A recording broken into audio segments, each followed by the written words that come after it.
Bonsoir, mardi 7 novembre, bienvenue dans le 7-8 sur TV78. Voici tout de suite les titres de cette édition.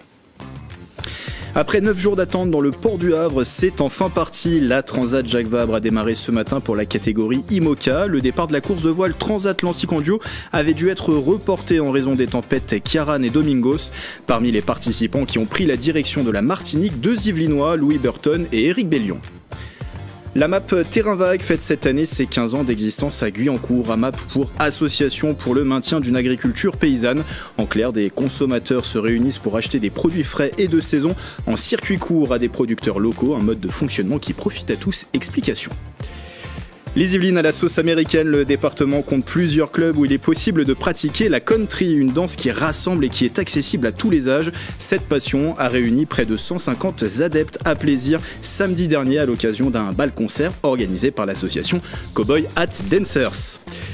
Et puis l'invité du 7-8 en deuxième partie d'émission, focus ce soir sur le concours MDRS des maisons de retraite pas comme les autres. Il récompense des EHPAD et des résidences seniors dans 4 catégories. L'objectif notamment, donner une autre image de ces établissements au grand public. Dans les Yvelines, 3 sites figurent parmi les sélectionnés, dont la maison de famille Les Eaux Vives à Saint-Rémy-les-Chevreuses. Et nous recevrons tout à l'heure le directeur de cet établissement dans le 7-8. Mais d'abord, on va faire le point sur les informations du jour dans les Yvelines.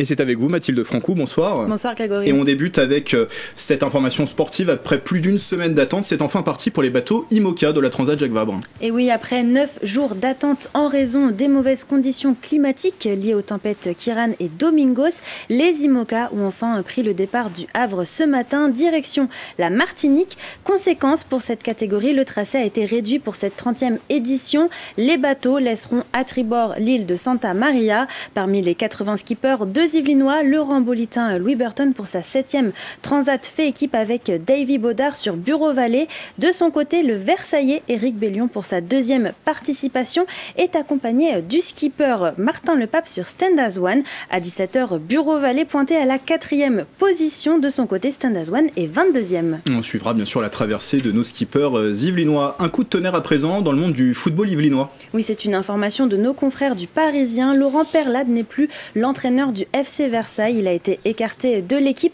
en début de semaine. Laurent Perlade était arrivé cet été sur le banc versaillais en remplacement du Brésilien Chris. Conséquence sans doute du bilan médiocre du club. 3 victoires seulement en 12 matchs de championnat de national. Les Versaillais sont actuellement 12e du classement. Ils ont de plus été éliminés le week-end dernier de la Coupe de France. Laurent Perlade est remplacé par son adjoint Grégory Vignal. Le FC Versailles affrontera Nîmes au stade Jean Bouin pour le compte de la 13e journée ce vendredi. On devrait pouvoir en 2024, Mathilde, circuler sur les autoroutes en flux libre. La SANEF, Société des autoroutes du Nord et de l'Est de la France, a détaillé le calendrier cet après-midi. Qu'en est-il dans les Yvelines ? 2 autoroutes sont concernées, Grégory. Il s'agit de l'A13 et de l'A14 qui relient la région parisienne à la Normandie. Parmi les 14 sites, 3 sont dans le département. Le site de Montesson, le diffuseur N6 de Chambourcy et le site de Buchelet. L'objectif, supprimer les barrières de péage pour ne plus marquer d'arrêt et payer de façon dématérialisée. Depuis mai 2023, des équipements ont déjà été posés sur les sites, comme les fondations des portiques, des glissières et de marquage au sol. Les sites de Chambourcy et de Montesson devraient recevoir leurs portiques avant Noël 2023. Interrogée sur l'impact des travaux sur les automobilistes, la SANEF se veut rassurante. La société mise sur la communication avant les éventuelles fermetures. Des travaux principalement nocturnes, mais aussi du personnel pour aider à payer. En décembre 2024, les 14 sites devraient être en service. On termine, Mathilde, avec une information qui va intéresser les amateurs de sport, mais aussi les demandeurs d'emploi. Pôle emploi, Paris 2024 et Saint-Quentin en Yvelines organisent le 21 novembre une grande opération de recrutement. Des milliers de postes sont à pourvoir en vue des Jeux Olympiques dans les domaines de l'hôtellerie, la restauration, le tourisme, mais aussi la sécurité ou encore l'événementiel. Une quarantaine d'entreprises se réuniront au Vélodrome national de Saint-Quentin en Yvelines. Plusieurs types de contrats seront proposés, accompagnés de formations. Ce rendez-vous est ouvert à tous et une attention particulière sera accordée accordé aux demandeurs d'emploi de longue durée et aux personnes en situation de handicap. Une pré-inscription en ligne est obligatoire pour participer à l'événement. Rendez-vous sur le site internet saint-quentin-en-yvelines.fr. Merci Mathilde, et si vous aussi, près de chez vous, vous êtes témoin d'une actualité qui vous fait réagir dans les Yvelines, n'hésitez pas à la partager sur les réseaux sociaux en utilisant le hashtag 78news. «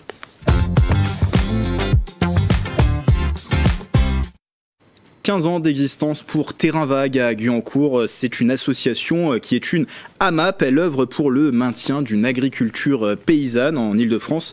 Il existe près de 500 de ces structures, plus de 2200 en France. Leur principe est des producteurs locaux proposent aux adhérents leurs produits frais en vente directe, une façon pour le consommateur de savoir d'où vient son alimentation et d'assurer par la même occasion à l'agriculteur des revenus stables. Explication avec Julien Leroy. Salut Isabelle. Ça va? Ça va? Ouais, ça va. Alors, grand panier ou petit panier? Des denrées de la ferme prennent place sur les étals. Dans la map Terrain Vague, 8 producteurs locaux proposent leurs marchandises en vente directe. Fruits, pains ou œufs issus de l'agriculture biologique sont proposés chaque semaine. Des colis gourmands récupérés par la cinquantaine d'adhérents dans l'espace Yves Montand à Guyancourt. On a des produits très frais. Les légumes qu'on récolte le jeudi soir, ils ont été ramassés pour la plupart le jeudi matin. Et on connaît aussi en quelque sorte leur histoire. On ne mange pas du poulet, on mange le poulet de Charles. On ne mange pas du fromage de chèvre, on mange le fromage de chèvre de Claudie. Une consommation responsable loin de l'image de la grande distribution. Dans cette association pour le maintien d'une agriculture paysanne, pas de fraises ni de tomates en hiver. Deux paniers hebdomadaires de 13 ou 22 € doivent être récupérés. Chacun est composé au rythme des saisons. On se laisse un peu surprendre parce que le maraîcher va nous proposer et ensuite ça nous oblige à cuisiner des légumes qu'on n'avait peut-être pas l'habitude de cuisiner. Discussion sur les problèmes de récolte ou les intempéries. À travers l'association, une solidarité économique se met en place pour soutenir les agriculteurs. Chaque adhérent s'engage à acheter à l'avance une partie de sa récolte, la garantie de revenus plus pérennes. Moi, les AMAP, aujourd'hui à la ferme, ça représente 35% de mes débouchés. Je suis assuré sur ces 35%, ça va me permettre de financer la nourriture. Parce que 75% de la nourriture, moi je la finance après la moisson, quoi. Donc j'ai un stock de nourriture pour l'année. Grâce aux AMAP, ça va financer la nourriture de tous les poulets, quoi. Distribution des paniers ou animation, chaque membre doit donner de son temps et s'acquitter d'une adhésion annuelle de 15 €. Plus de 60 de ces associations sont présentes dans le département des Yvelines. De son côté, la map Terrain Vague à Guyancourt fête cette année ses 15 ans. On ouvre une page culture à présent dans le 7-8.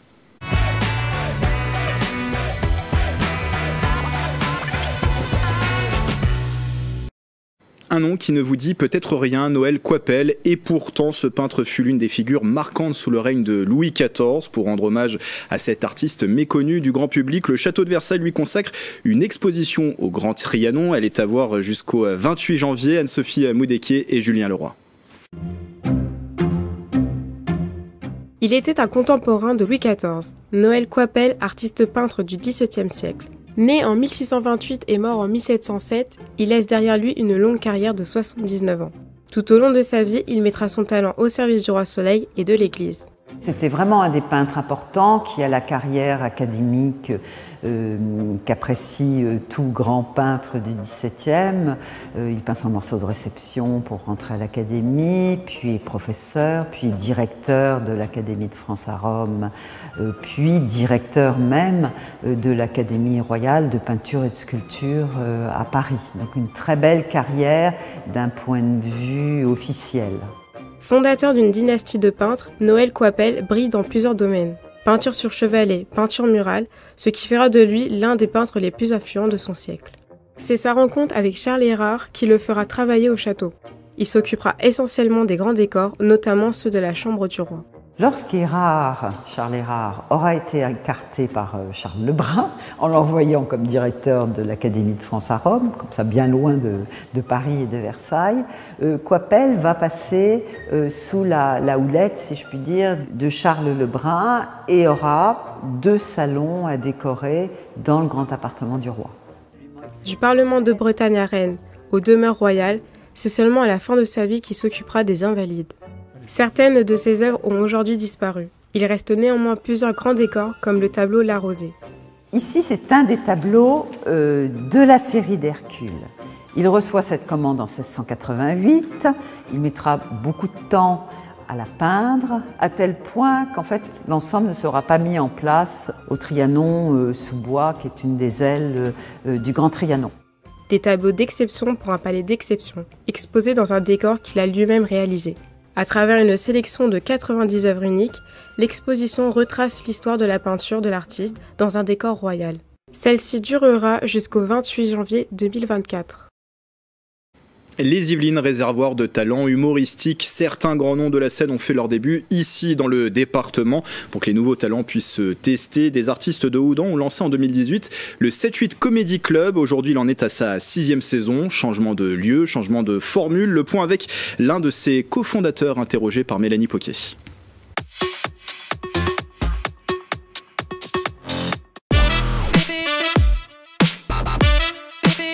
C'est une scène ouverte qu'il y a sur la commune de Houdan. Le principe, c'est que les artistes ont 7 à 10 minutes pour faire une petite prestation devant le public. Et on accueille tout type d'artistes, que ce soit des artistes amateurs, professionnels, semi-professionnels. Voilà, c'est ouvert à tous. Lancer les jeunes un petit peu qui ont envie, qui sont de la région et qui n'ont pas forcément encore envie, on va dire, de se lancer sur les scènes parisiennes, qui ont envie de se tester un peu en province, comme on dit. C'était au niveau social et culturel à Houdan de créer quelque chose, un projet, et que on ait entre guillemets un public d'habitués, que les gens se retrouvent régulièrement. C'est très simple, c'est partout pareil. Tu colles ta carte contre la machine et au bout d'une demi-seconde, la machine fait bip. Mais il y en a qui perdent facilement patience. Dès que la machine met plus de 0,8 secondes à piper, il passe en mode vibreur, genre...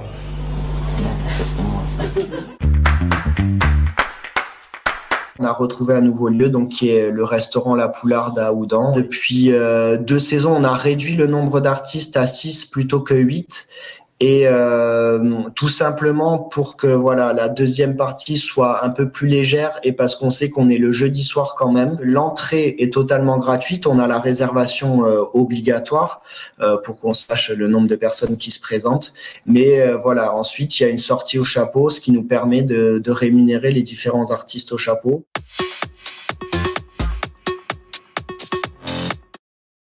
Comme tous les mardis, une salle du territoire vous donne 3 raisons d'aller voir sa prochaine date. Ce soir, la Meurice Attrape nous parle de sa soirée 100% féminine du 25 novembre avec 2 humoristes à l'affiche, Rosa Burstein et Tania Dutel. Pour vous convaincre, c'est Francis Costard au micro de Mathilde Francou. Bonjour, je suis Francis Costard, l'ami des stars, directeur de la Meurice. Et aujourd'hui, je vais vous donner 3 bonnes raisons de venir sur la soirée du 25 novembre à la Meurice.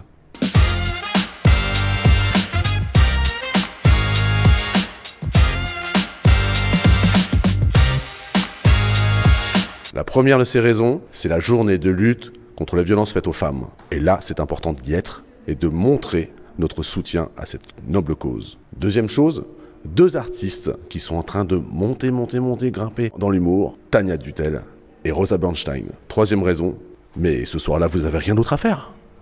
C'est chez nous qu'il faut être. À la Meurice, le 25 novembre, à Trappes. On compte sur vous. Les tampons, c'est blindé de pesticides, c'est pour rendre le coton plus blanc. Déjà, c'est hyper raciste. Quand vous embrouillez avec quelqu'un que vous connaissez pas dans la rue, votre répartie, elle est meilleure après, dans votre tête, quand vous êtes chez vous. Et puis de la danse country qui compte de plus en plus d'adeptes en France. 4 millions de Français de plus de 18 ans l'ont déjà pratiqué au moins une fois dans leur vie. Et pour s'initier, plusieurs clubs dans les Yvelines sont disponibles pour pratiquer justement cette country. L'un d'eux, Cowboy Head Dancers, basé à Plaisir, qui organisait la semaine dernière une après-midi bal et concert. C'était même samedi dernier. On va regarder tout de suite le reportage de Clara de Frutos.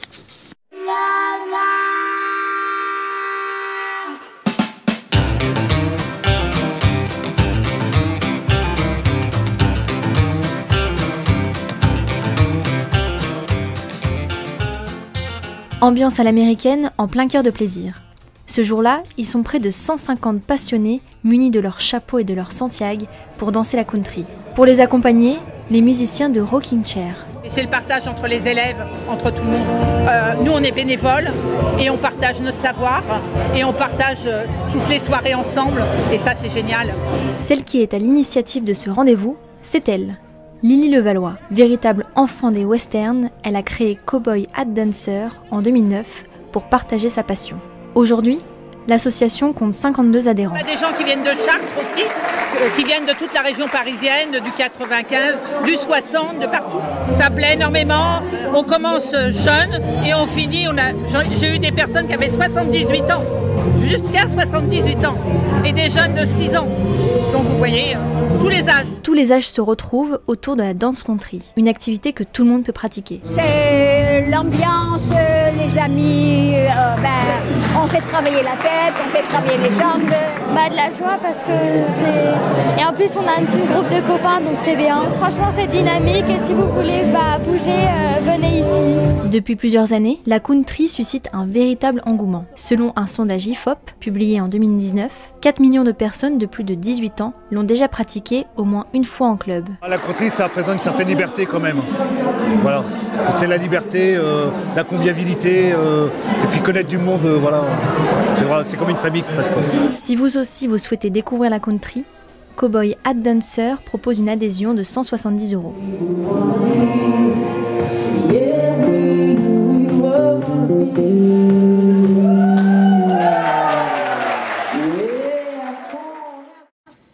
Avant de retrouver l'invité du 7-8, coup d'œil à vos prévisions météo de demain.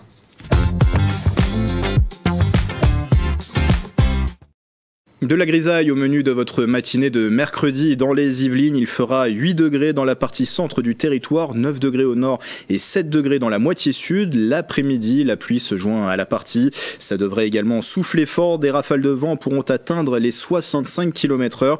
Côté température, il fera en moyenne de 11 à 12 degrés dans les Yvelines. Et demain, un mercredi 8 novembre, nous fêterons les Geoffroy. Tout de suite, l'invité du 7-8.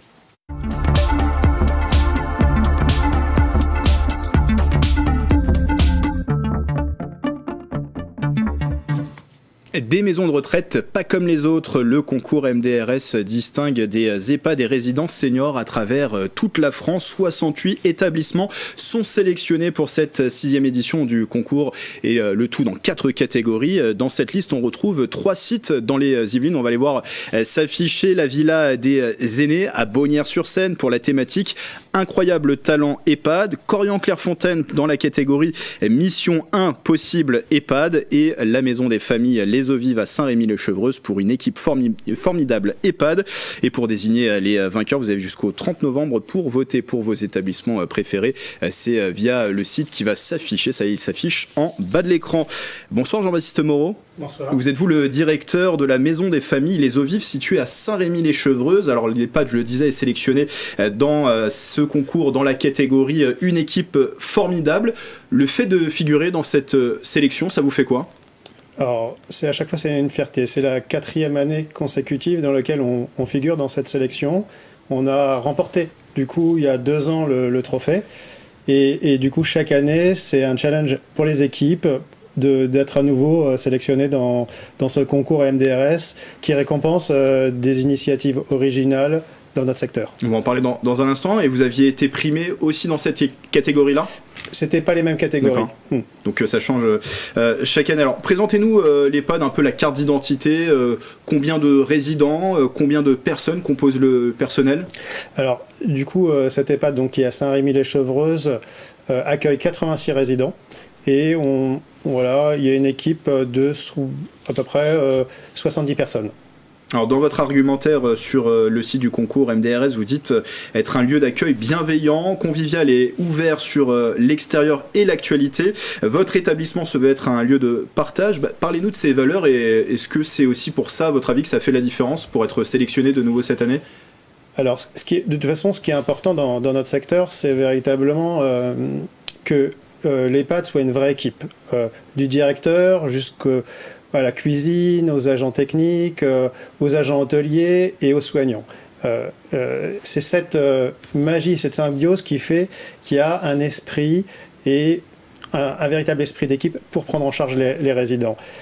Et sur des projets comme ça, quand chacun se décloisonne de son propre métier, on va toujours plus loin. Et c'est ce qui nous motive chaque année et tout au long de l'année de faire des projets originaux déjà pour les résidents, pour les divertir, parce que c'est un lieu de vie et qu'ils ont besoin de divertissement.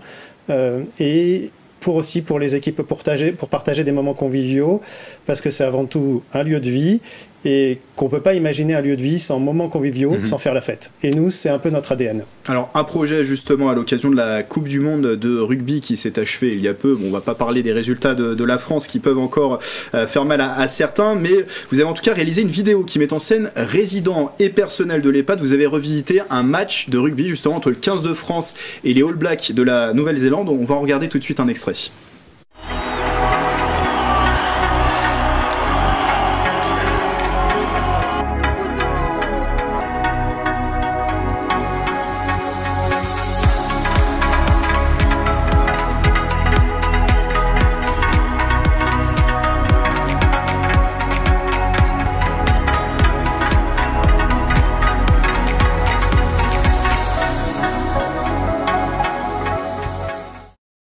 Rafio Zoviv, c'est le nom de cette vidéo. Pourquoi avoir fait ce clip? C'est l'idée de donner une image plus positive des EHPAD? Alors, on avait, pendant le confinement, des joueurs de football avaient fait des vidéos pour montrer chez eux, pour s'amuser, etc. À cette époque-là, on avait déjà fait une vidéo avec un ballon. On s'est dit, c'est la Coupe du Monde de rugby, on va prendre le ballon de rugby et on va recréer aussi une vidéo l'objectif, c'est de provoquer, c'est de créer de buzz, c'est de faire sourire sur un monde où, du coup, souvent, on ne sourit pas, et de montrer qu'il s'y passe des choses sympathiques et originales et qu'on s'y amuse. Justement, c'est l'objectif du concours MDRS, c'est de présenter une autre image des maisons de retraite au grand public. En quoi c'est important, justement, de donner cette autre image, peut-être de changer les regards sur les maisons de retraite ? Alors, c'est vrai qu'aujourd'hui, l'image sur notre secteur est pas très bon.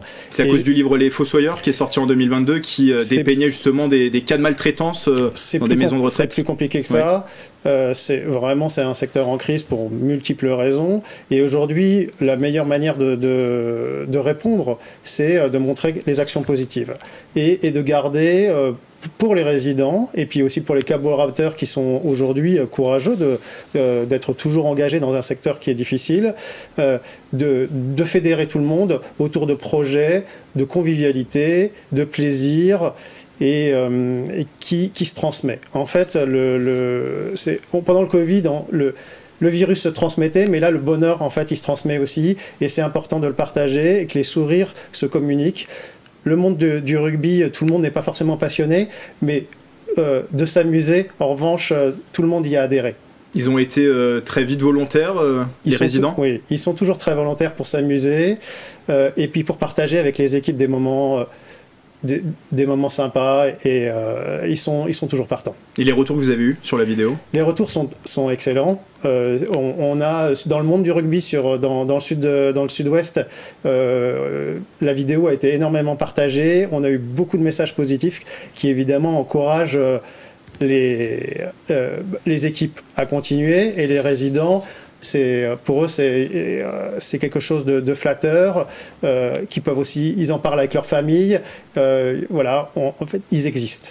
Ils retrouvent un statut social à travers, un sujet vraiment d'actualité qui est la Coupe du Monde de rugby en France. Et vous parliez de cette image négative qu'il faut changer pour ces maisons de retraite. Juste un chiffre à donner, fin 2019, plus de 700 000 personnes fréquentaient un établissement d'hébergement pour personnes âgées. C'est un chiffre qui était en augmentation par rapport aux années précédentes. C'est-à-dire qu'avec le vieillissement de la population, c'est une solution, ces maisons de retraite. Les demandes sont accrues pour vous ? Alors, les demandes, de toute façon, avec le vieillissement de la population, ne vont faire que s'accroître. Aujourd'hui, ce qui est important, c'est qu'il existe des dispositifs, que ce soit à domicile ou en institution, qui permettent aux personnes de pouvoir choisir en fonction de leur niveau de dépendance et en fonction des soins ou de leur projet de vie. Et l'objectif, c'est que tout le monde a le choix. et en fonction de son choix, de pouvoir retrouver un établissement qui correspond à leurs attentes. Et bien sûr que les EHPAD sont importants dans cette solution aujourd'hui et de cette perspective de vieillissement de la population. C'est quoi les avantages pour vous des EHPAD ? L'avantage, c'est avant tout la sécurité. Ce sont des établissements où il y a du personnel soignant 24 heures sur 24. Où on n'a pas de rupture sur cette prise en charge de soins par rapport des fois à domicile où c'est aujourd'hui plus compliqué. Et puis surtout, c'est un lieu de vie avec des nouvelles connaissances, avec des nouvelles activités. Et on a beaucoup de gens qui retrouvent des amis, qui recréent du tissu social alors que chez eux, ils avaient pu être isolés. Et c'est pas forcément pour toutes les bourses, parce que les tarifs sont assez élevés au niveau mensuel. Alors, évidemment, il y a des établissements très différents, qui correspondent aussi, des fois, en fonction j'ai envie de dire, des revenus, évidemment, des gens qui cherchent un établissement, et aussi des projets, de la localisation, parce que c'est souvent, le prix dépend aussi du tarif immobilier du terrain ou de la ville dans lequel l'établissement est implanté. Revenons au concours pour une dernière question. Les personnes, je le disais, ont jusqu'au 30 novembre pour voter pour votre établissement dans la catégorie une équipe formidable. Il faut pour ce faire aller donc sur le site qui s'affiche en bas de l'écran. Tout simplement, pourquoi voter pour vous ? Pour soutenir les équipes qui du coup aujourd'hui sont engagées, pour le plaisir des résidents, et puis aussi bien sûr pour les résidents. La France n'a pas gagné, mais les eaux vives peuvent encore gagner. Merci Jean-Baptiste Moreau. Je rappelle que vous êtes le directeur de la Maison des Familles Les Eaux Vives à Saint-Rémy-les-Chevreuses. Et dans ce concours MDRS, 2 autres établissements dans les Yvelines figurent parmi les sélectionnés. Vous les voyez s'afficher, la Villa des Aînés à Bonnières-sur-Seine pour la thématique Incroyable Talent EHPAD et Corian-Clairefontaine dans la catégorie Mission Impossible EHPAD. Voilà, c'est la fin du 7-8. Merci de votre fidélité. Demain, nouvelle édition. Vous avez rendez-vous avec Mathilde Francou. Quant à moi, j'aurai le plaisir de vous retrouver dès jeudi. Belle soirée sur TV78.